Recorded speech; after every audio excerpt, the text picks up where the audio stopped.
Antologi Pembacaan Firman Tuhan yang Maha Kuasa.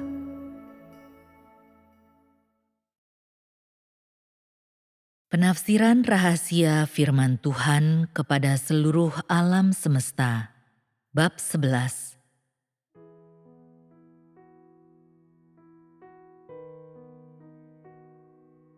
Bagi mata telanjang manusia, tampak tidak ada perubahan dalam perkataan Tuhan selama periode ini yang dikarenakan ketidakmampuan manusia dalam memahami hukum yang digunakan Tuhan saat berfirman dan tidak mengerti konteks firman-Nya. Setelah membaca firman Tuhan, orang tidak percaya bahwa ada misteri baru dalam firman ini. Jadi mereka tidak mampu menjalani kehidupan yang luar biasa segar ini, sebaliknya malah menjalani kehidupan yang stagnan dan lesu. Namun, dalam perkataan Tuhan, kita melihat ada suatu tingkat makna yang lebih dalam, yang tidak terselami dan tidak dapat dijangkau oleh manusia. Saat ini, fakta bahwa manusia cukup beruntung bisa membaca firman Tuhan semacam itu merupakan berkat terbesar dari semua berkat lainnya. Jika tak seorang pun membaca firman ini, manusia selamanya akan tetap congkak, merasa dirinya benar, tidak mengenal dirinya sendiri, dan tidak menyadari seberapa banyak kelemahan yang dia miliki. Setelah membaca firman Tuhan yang mendalam dan tidak terselami, orang secara diam-diam mengaguminya dan ada keyakinan sejati dalam hati mereka yang tidak tercemar oleh kepalsuan. Hati mereka asli, bukan barang tiruan. Inilah yang sebenarnya terjadi dalam hati manusia. Setiap orang memiliki kisah mereka masing-masing dalam hati mereka. Seolah-olah mereka berkata kepada diri mereka sendiri, kemungkinan besar inilah yang dikatakan oleh Tuhan itu sendiri. Jika bukan Tuhan, siapa lagi yang mampu mengucapkan perkataan-perkataan seperti ini? Mengapa aku tidak bisa mengucapkannya? Mengapa aku tidak mampu melakukan pekerjaan tersebut? Sepertinya Tuhan yang berinkarnasi yang Tuhan bicarakan ini sungguh nyata dan adalah Tuhan itu sendiri. Aku tidak akan meragukannya lagi. Jika tidak, sangat mungkin bahwa saat tangan Tuhan tiba, akan sangat terlambat untuk menyesal. Inilah yang dipikirkan oleh sebagian besar orang dalam hati mereka. Sebenarnya, dari saat Tuhan mulai berfirman hingga saat ini, semua orang akan terjatuh tanpa sokongan firman Tuhan. Mengapa dikatakan bahwa semua pekerjaan ini dilakukan oleh Tuhan itu sendiri dan bukan oleh manusia? Jika Tuhan tidak menggunakan firman untuk menyokong kehidupan gereja, setiap orang akan hilang tanpa jejak. Bukankah ini kuasa Tuhan? Apakah ini benar-benar kefasihan manusia? Apakah ini talenta luar biasa manusia? Tentu saja bukan. Tanpa pembedahan, tak seorang pun akan mengetahui golongan darah apa yang mengalir dalam pembuluh darah mereka. Mereka tidak akan sadar berapa banyak hati yang mereka miliki, atau berapa banyak otak, dan mereka semua akan berpikir bahwa mereka mengenal Tuhan. Apakah mereka tidak mengetahui bahwa masih ada pertentangan dalam pengetahuan mereka?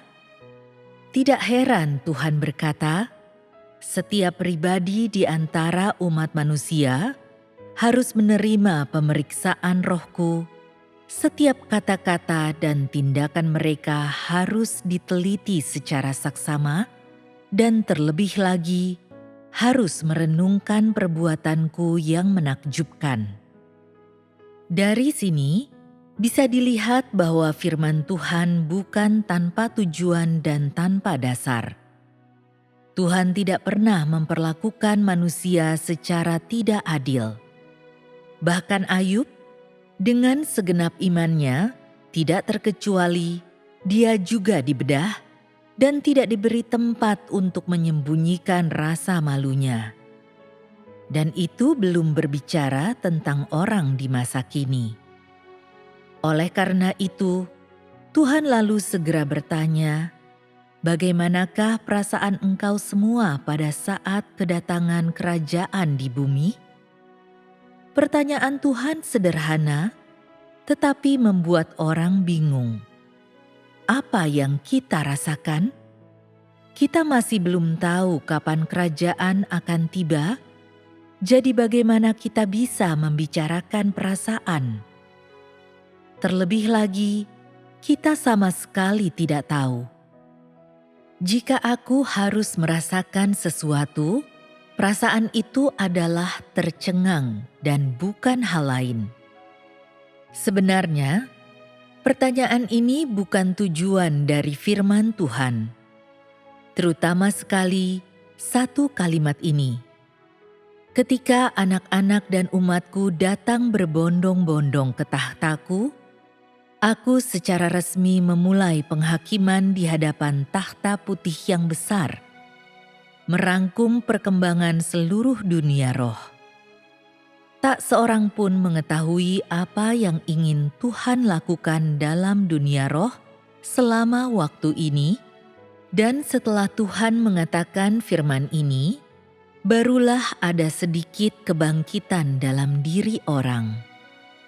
Karena ada berbagai langkah dalam pekerjaan Tuhan, maka pekerjaan Tuhan di penjuru alam semesta juga bervariasi. Di sepanjang waktu ini, Tuhan terutama menyelamatkan anak-anak dan umat Tuhan, yang berarti dengan digembalakan oleh para malaikat, anak-anak dan umat Tuhan mulai menerima dirinya ditangani dan dihancurkan. Mereka secara resmi mulai menghalau pemikiran dan gagasan mereka dan mengucapkan selamat tinggal pada jejak apapun dari dunia ini. Dengan kata lain, penghakiman di hadapan takhta putih yang besar yang diucapkan oleh Tuhan secara resmi dimulai. Karena ini adalah penghakiman Tuhan, maka Tuhan harus mengeluarkan suaranya, dan meski isinya bervariasi, tujuannya selalu sama. Saat ini, menilai dari nada suara yang digunakan Tuhan saat berbicara, tampaknya firman-Nya diarahkan pada sekelompok orang tertentu. Bahkan, terutama sekali, firman ini membahas natur semua umat manusia. Firman tersebut langsung menembus hati manusia, tidak mengindahkan perasaan manusia, dan menyingkapkan keseluruhan esensinya, tidak meninggalkan apapun, tidak membiarkan apapun masuk. Mulai sekarang, Tuhan secara resmi mengungkapkan wajah manusia yang sesungguhnya, dan dengan demikian melepaskan suara rohku ke seluruh alam semesta. Dampak yang akhirnya dicapai adalah ini. Melalui firman-Ku, aku akan membersihkan semua orang dan benda yang ada di langit dan di bumi, sehingga tanah tidak lagi najis dan tidak bermoral, tetapi menjadi kerajaan yang kudus. Firman ini menyajikan masa depan kerajaan, yang seluruhnya merupakan kerajaan Kristus, sebagaimana yang Tuhan katakan, semuanya adalah buah yang baik, semuanya adalah petani yang rajin. Tentu saja, ini akan terjadi di penjuru alam semesta dan tidak akan hanya terbatas pada Tiongkok. Setelah Tuhan mulai berbicara dan bertindak, barulah orang memiliki sedikit pengetahuan akan Dia dalam gagasan mereka. Pada mulanya, pengetahuan ini ada hanya dalam gagasan mereka, tetapi seiring berjalannya waktu, pemikiran orang menjadi semakin sia-sia dan tidak layak untuk digunakan manusia. Karena itu, mereka mulai mempercayai semua yang Tuhan katakan, sampai ke taraf mereka menciptakan ruang untuk Tuhan yang nyata terbentuk dalam kesadaran mereka. Hanya dalam kesadaran merekalah orang memiliki tempat untuk Tuhan yang nyata. Akan tetapi, dalam kenyataan, mereka tidak mengenal Tuhan dan hanya mengucapkan kata-kata kosong. Namun, dibandingkan dengan masa lalu, mereka telah membuat kemajuan teramat besar, meskipun masih ada perbedaan yang sangat besar dari Tuhan yang nyata itu sendiri. Mengapa Tuhan selalu berkata, "Setiap hari aku berjalan di antara kerumunan manusia, dan setiap hari aku bekerja dalam diri setiap orang"? Semakin banyak Tuhan mengatakan hal-hal semacam itu, semakin banyak orang bisa membandingkan diri mereka dengan tindakan Tuhan itu sendiri yang nyata di masa sekarang, sehingga mereka bisa mengenal Tuhan yang nyata dalam kenyataan dengan lebih baik. Karena firman Tuhan diucapkan dari sudut pandang daging dan diucapkan dengan menggunakan bahasa manusia, orang mampu menghargai firman Tuhan dengan membandingkannya dengan harta duniawi, dan dengan demikian, efek lebih besar dicapai. Selain itu, berkali-kali Tuhan berbicara tentang gambar aku dalam hati orang dan aku dalam kenyataan, yang membuat orang semakin bersedia untuk membersihkan gambar Tuhan dalam hati mereka dan kemudian bersedia untuk mengenal serta berinteraksi dengan Tuhan yang nyata itu sendiri. Ini adalah hikmat dari firman Tuhan. Semakin banyak Tuhan mengatakan hal-hal semacam itu, semakin besar manfaatnya bagi pengetahuan orang akan Tuhan, sehingga Tuhan berkata, "Jika aku tidak menjadi daging, manusia tidak akan pernah mengenal aku, dan bahkan jika dia datang untuk mengenal aku, bukankah pengetahuan tersebut masih berupa gagasan?" Tentu saja jika orang diharuskan untuk mengenal Tuhan sesuai dengan gagasan mereka sendiri, akan mudah bagi mereka. Mereka akan rileks serta bahagia, dan kemudian Tuhan akan selamanya menjadi samar dan tidak nyata dalam hati manusia, yang akan membuktikan bahwa iblis dan bukan Tuhan memegang kekuasaan atas seluruh alam semesta. Dan karenanya, firman Tuhan yang menyatakan bahwa aku telah menarik kembali kuasaku akan selalu kosong selamanya. Saat keilahian mulai bertindak secara langsung, itu juga merupakan saat ketika kerajaan secara resmi turun ke dunia manusia. Namun yang dikatakan di sini adalah kerajaan itu turun di antara manusia, bukan kerajaan itu terbentuk di antara manusia. Jadi yang dibicarakan saat ini adalah pembangunan kerajaan, dan bukan bagaimana kerajaan itu terbentuk. Mengapa Tuhan selalu berkata, "Semua hal menjadi hening"? Mungkinkah semua hal berhenti dan diam? Mungkinkah pegunungan besar sungguh-sungguh menjadi hening? Jadi mengapa orang tidak peka terhadap hal ini? Mungkinkah firman Tuhan salah? Atau apakah Tuhan mengada-ada? Karena segala sesuatu yang Tuhan lakukan dilaksanakan dalam lingkungan tertentu, tak seorang pun menyadarinya atau mampu melihatnya dengan mata mereka sendiri, dan satu-satunya yang bisa dilakukan oleh manusia adalah menyimak saat Tuhan berbicara. Oleh karena kemegahan yang ditunjukkan saat Tuhan bertindak, ketika Tuhan tiba, seolah-olah telah terjadi perubahan yang teramat besar di surga dan di bumi, dan bagi Tuhan, tampak bahwa semuanya sedang menyaksikan momen ini. Sekarang, fakta-fakta ini belum tiba. Orang selama ini baru belajar sebagian kecil dari makna harfiah firman Tuhan. Makna sebenarnya menanti waktu saat mereka membersihkan diri dari gagasan mereka. Baru pada saat itulah mereka akan menjadi sadar akan apa yang dilakukan oleh Tuhan yang berinkarnasi di bumi dan di surga sekarang ini. Dalam diri umat Tuhan di Tiongkok, tidak hanya terdapat racun sinaga merah yang sangat besar. Demikian pula terdapat natur sinaga merah yang sangat besar yang disingkapkan lebih banyak dan lebih jelas lagi dalam diri mereka.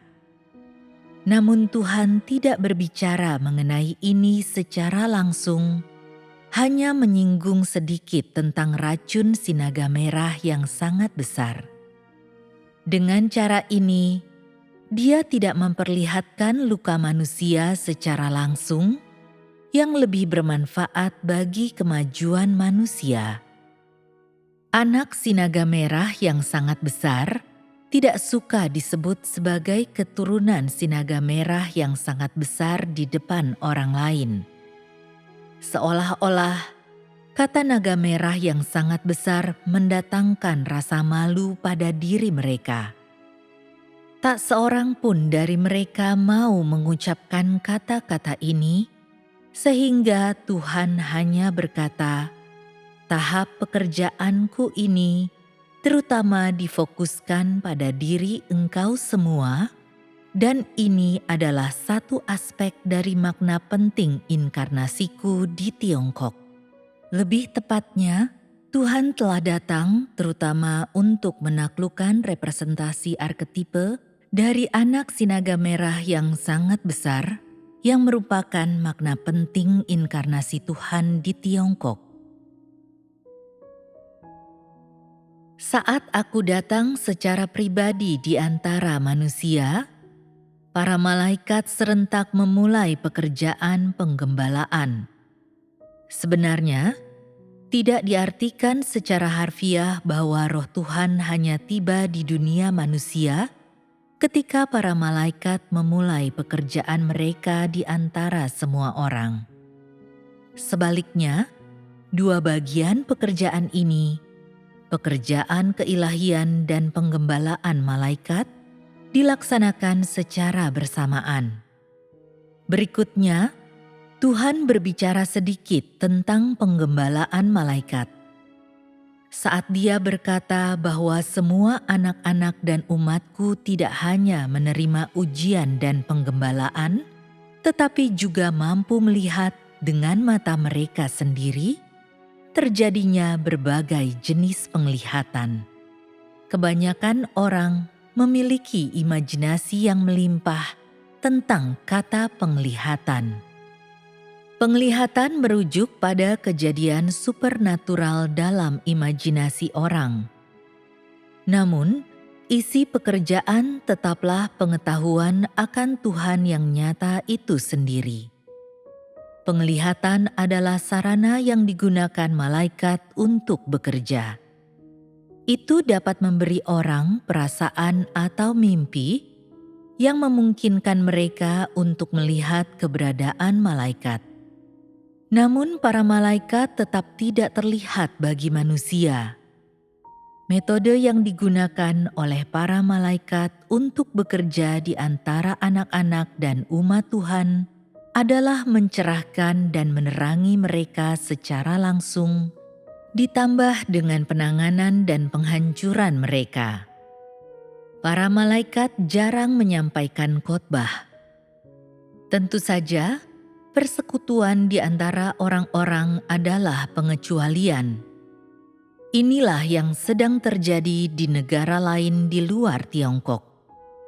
Pengungkapan situasi kehidupan semua umat manusia juga terkandung dalam firman Tuhan. Tentu saja, ini terutama ditujukan pada anak sinaga merah yang sangat besar. Dari berbagai keadaan rohani seluruh umat manusia, Tuhan memilih mereka yang tepat untuk dijadikan model. Karena itu, firman Tuhan menelanjangi orang, dan mereka tidak tahu malu, atau mereka tidak memiliki waktu untuk bersembunyi dari terang yang bersinar dan ditaklukkan dengan metode mereka sendiri.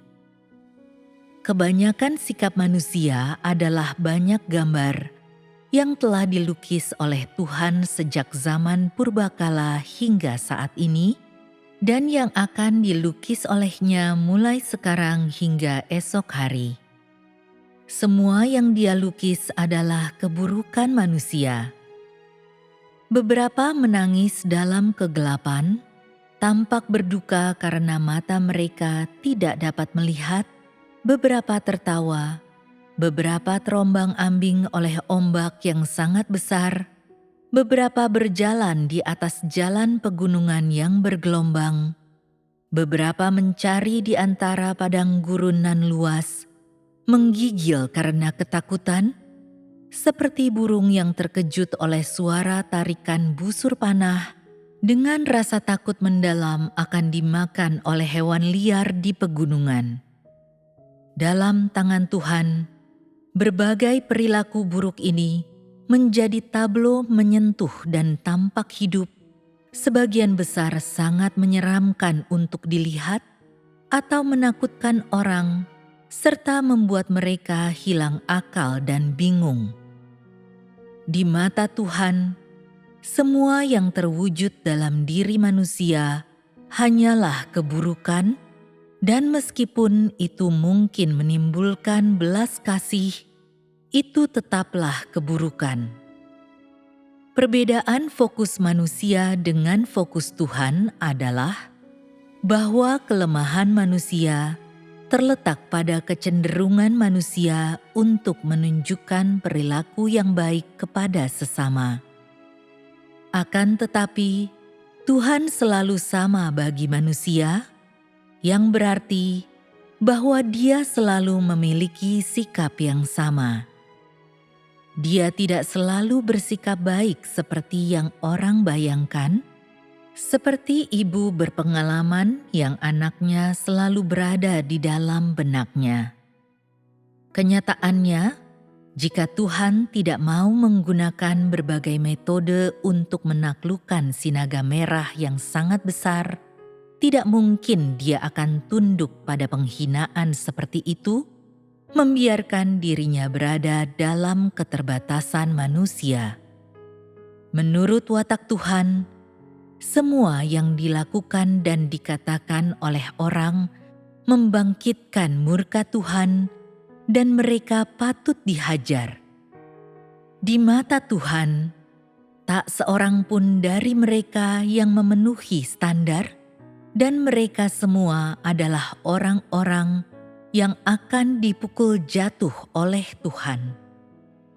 Karena prinsip pekerjaan Tuhan di Tiongkok, dan terlebih lagi, karena natur sinaga merah yang sangat besar, ditambah dengan fakta bahwa Tiongkok adalah negara sinaga merah yang sangat besar, dan negeri tempat Tuhan yang berinkarnasi tinggal, Tuhan harus menahan amarahnya dan menaklukkan semua anak si naga merah yang sangat besar. Tetapi dia akan selalu membenci anak dari naga merah yang sangat besar, yaitu dia akan selalu membenci semua yang berasal dari si naga merah yang sangat besar, dan ini tidak akan pernah berubah. Tak seorang pun pernah menyadari tindakan Tuhan sedikit pun, juga tindakannya tidak pernah dilihat oleh apapun. Sebagai contoh, ketika Tuhan kembali ke Sion, siapakah mengetahui hal ini? Karena itu, firman seperti, "Aku secara diam-diam datang ke antara manusia, dan aku pergi tanpa ada yang tahu. Adakah orang yang pernah melihatku?" Menunjukkan bahwa manusia memang tidak memiliki panca indera untuk menerima hal ihwal dunia roh. Di masa lalu, Tuhan berkata bahwa ketika Dia kembali ke Sion, matahari menyala, bulan berkilau. Karena orang masih sibuk dengan kedatangan kembali Tuhan ke Sion, karena mereka belum melepaskannya, Tuhan secara langsung mengucapkan kata-kata matahari menyala dan bulan berkilau agar sesuai dengan gagasan manusia. Akibatnya, ketika gagasan manusia dihajar oleh firman Tuhan, mereka melihat bahwa tindakan Tuhan begitu menakjubkan, dan mereka melihat bahwa firman-Nya sangat dalam dan tak terselami dan tidak dapat dipahami oleh semua manusia. Sehingga mereka mengesampingkan masalah ini sepenuhnya dan merasakan sedikit kejelasan dalam roh mereka, seolah-olah Tuhan telah kembali ke Sion, dan karena itu orang tidak menaruh perhatian besar terhadap masalah ini. Sejak saat itu, mereka menerima firman Tuhan dengan satu hati serta satu pikiran dan tidak lagi khawatir bahwa malapetaka akan menyerang setelah kembalinya Tuhan ke Sion. Barulah pada saat itu orang menerima firman Tuhan dengan mudah, dengan memfokuskan seluruh perhatian mereka pada firman Tuhan yang membuat mereka tidak berkeinginan untuk memikirkan hal lainnya.